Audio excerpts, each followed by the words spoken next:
Summary of The Tempest by William Shakespeare. A violent storm at sea threatens the ship carrying Alonso, King of Naples, and his court as they return home from Tunisia, where Alonso's daughter got married. As the ship goes down, the courtiers and the crew insult each other out of anger and fear. Prospero, who used to be Duke of Milan, and his daughter Miranda watch the ship from a nearby island. Miranda is worried about the people on the ship and thinks that her father may have caused the storm with his magic. She begs him to calm down the water. Then Prospero tells Miranda about their past. He says that his brother Antonio cheated and removed him from power 12 years ago. Antonio set up for Prospero and Miranda to be taken hostage and left to float at sea with the help of Alonso. Now, Prospero says, things are in his favor so he can get back at his enemies, which is why he called for the storm. Miranda goes to sleep after Prospero makes her feel good. Then he calls on his spirit servant Ariel, who makes the storm happen. Ariel says that he made sure everyone got to the island alive, but that they are all spread out. He then says that Prospero offered to free him early from his slavery in exchange for good service. Prospero yells at the ghost that he saved him from the jail that the witch Sycorax had put him in. The island used to be ruled by Sycorax. Ariel says sorry and does what Prospero tells him to do. He turns invisible and watches the drowning courtiers. Then Prospero wakes up Miranda and calls his helper, the son of Sycorax, Caliban. Caliban curses Prospero and says he doesn't owe him anything for teaching him. To make his point, he talks about how Prospero took away his power as king of the island. At the same time, Ariel leads Ferdinand, Alonso's son, to Prospero while she is still unseen. Ferdinand and Miranda fall in love right away, but Prospero casts a spell on Ferdinand and jails him. In another part of the world, Alonso, Gonzalo, Alonso's assistant, Antonio, and Sebastian, Alonso's brother, wake up on land safe and sound. Alonso is sad because he thinks Ferdinand drowned in the storm. When Ariel comes in, she plays sad music that sleeps Gonzalo and Alonso.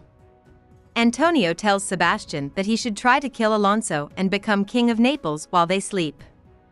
The men are sleeping when Ariel wakes them up, just in time to stop the crime. Caliban meets Alonso's butler Stefano and his clown Trinculo in a different part of the island. Because they give him wine and make him drunk, he thinks they are gods. Caliban tells them that he will make them lords of the island if they help him kill Prospero. Ariel listens in on the conversation. While Ferdinand is working hard for Prospero, he meets Miranda. They show how much they care for each other. They agree to get married while Prospero watches in secret. A little while later, Antonio and Sebastian start up their plan to hurt Alonso again, but Ariel stops them again. He shows up as a harpy and accuses them and Alonso of destroying Prospero. He tells them that they can only be saved if they truly repent. Alonso instantly changes his mind. Antonio and Sebastian say they will fight back, but Prospero quickly charms and traps all of them. Back at Prospero's cave, he agrees that Miranda and Ferdinand should get married. He calls on ghosts to put on a fancy mask, dramatic show, for the couple. Suddenly, Caliban's plan to kill Prospero comes back to him.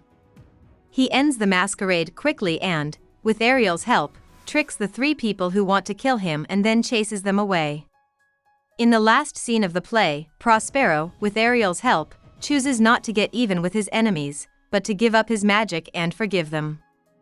He walks up to them wearing the clothes he wore as Duke of Milan. It amazes the courtiers. Alonso says sorry and gives up charge of Milan, but Antonio doesn't say anything. Alonso and Ferdinand get back together, and Alonso agrees that Miranda and Ferdinand should get married. Prospero calls Stefano, Trinculo, and Caliban together and makes everyone laugh at them. Caliban feels bad that he thought they were gods.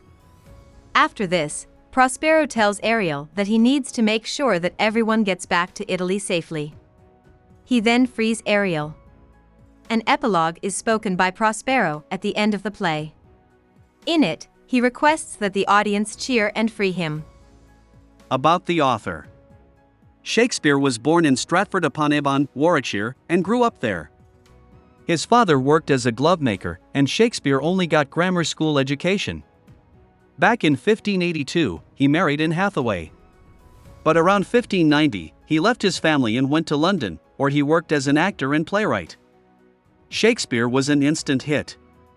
He quickly became the most famous writer of his time and a part owner of the Globe Theatre. King James took his acting group and named them the King's Men in 1603. In 1613, Shakespeare moved to Stratford-upon-Avon. He died on April 23, 1616, at the age of 52. Hope we summarized it fully and you liked it. Please hit the like button and subscribe to our channel so that we are motivated to create more videos.